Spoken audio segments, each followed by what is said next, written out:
Shalom saudara sekalian, salam sejahtera dalam kasih Tuhan kita Yesus Kristus.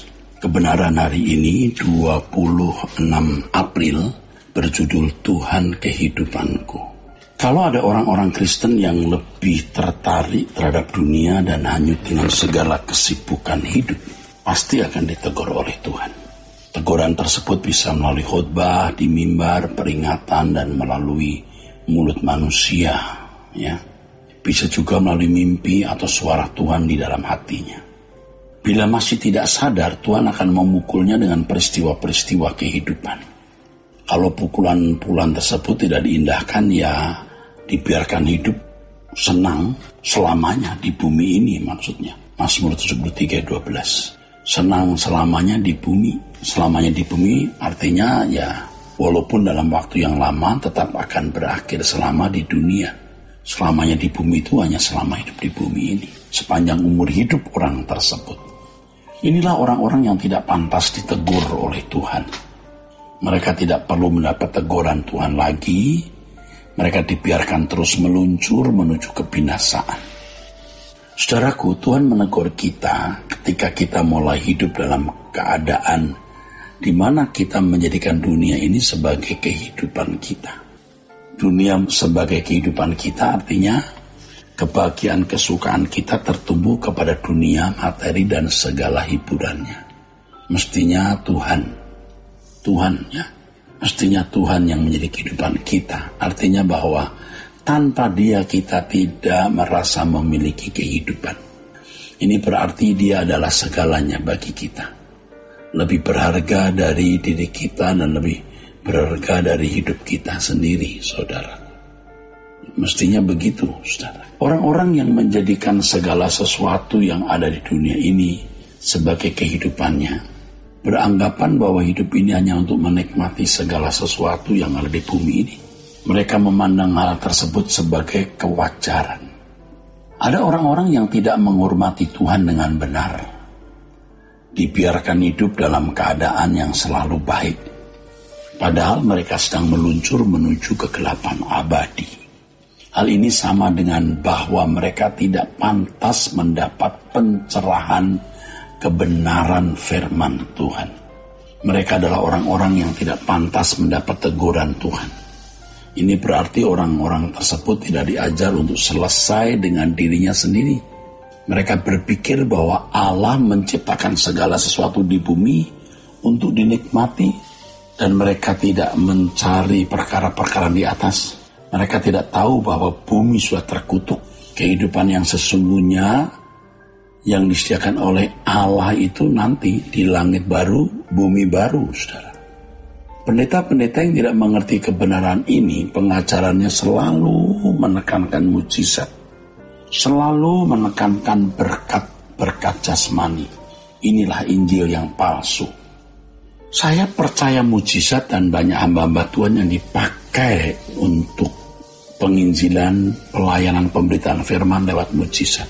Tetapi dalam penggembalaan kita tidak boleh terus-menerus menekankan mujizat dan berkat jasmani, saudara. Jemaat harus diajar bagaimana memiliki kesempurnaan karakter seperti Kristus. Ya. Nah, orang-orang yang tidak mengerti kebenaran, yang selalu menekankan berkat-berkat jasmani itu, menunjukkan seakan-akan masuk surga itu mudah. Padahal orang Kristen yang benar adalah orang yang menjadikan Tuhan sebagai kehidupannya dan mendekat kepada Tuhan bukan karena mencari pemenuhan kebutuhan jasmani, melainkan menjadikan Tuhan sebagai kehidupannya. Keadaan yang membahayakan adalah ketika tidak dapat mendengar suara nasihat Tuhan, teguran dan peringatan Tuhan. Injil yang benar dari Tuhan Yesus Kristus, saudaraku sekalian, membuka pikiran manusia untuk memahami kenyataan tentang atau mengenai kengerian keadaan manusia. Sehingga kita harus menangisi diri sendiri dan selanjutnya menghargai hidup yang Tuhan berikan. Dengan cara bagaimanakah seseorang menghargai hidup yang Tuhan berikan? Dengan cara berusaha sungguh-sungguh untuk menjadi manusia Allah sesuai dengan rencana Allah semula dan mempersiapkan diri memasuki kerajaannya. Selanjutnya, ia berusaha mengajak orang lain juga mengalami hal yang sama. Inilah ciri orang yang menjadikan Tuhan sebagai kehidupannya, saudara. Banyak orang Kristen yang belum mengerti bagaimana menghargai hidup yang Tuhan berikan.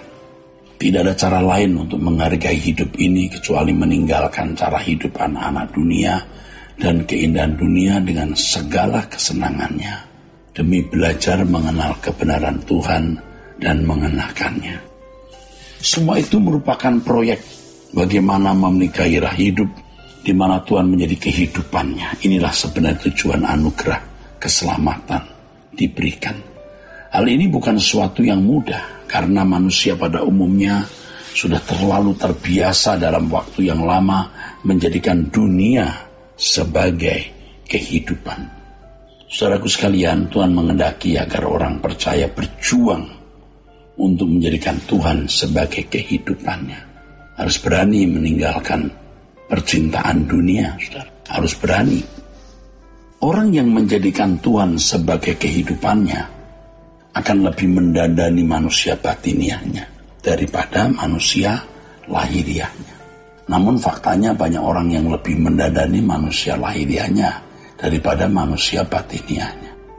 Banyak orang tidak sadar bahwa daging adalah debu dan akan kembali menjadi debu, sehingga mereka mendandaninya dengan perhiasan, penampilan, kendaraan yang dikendarai, barang bermerek yang dikenakan, yang seakan-akan memberi value. Orang-orang seperti ini pasti terikat dengan percintaan dunia dan menyembah iblis. Mereka menjadikan dunia ini sebagai kehidupannya.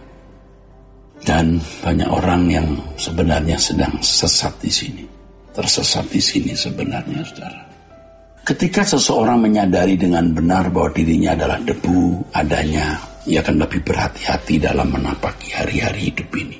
Ia berusaha memiliki kepastian bahwa setelah ia menanggalkan tubuh fana dunia ini, ia memiliki kemah abadi yang lebih baik. Dan ini merupakan kesukaannya, pengharapan hidupnya. Bila kita mengerti maksud Tuhan ini, kita akan melekat dengan Tuhan demi keselamatan hidup, baik di bumi ini maupun di balik kubur kita. Kemudian kita akan bertumbuh dalam kasih kepada Allah yang makin mengasihi Dia dengan kasih yang tidak bersyarat. Mengasihi Allah bukan karena hal lain, melainkan memang karena Dialah satu-satunya kehidupan kita. Hanya orang yang menjadikan Allah sebagai kehidupannya lah yang sudah selesai dengan dirinya sendiri di hadapan Allah. Jadi kalau seseorang belum menjadikan Allah sebagai kehidupannya, kalau seseorang belum menjadikan Tuhan sebagai kehidupannya, sesungguhnya dia belum selesai ya dengan dirinya sendiri. Kiranya kebenaran ini memberkati kita sekalian. Sola Gracia.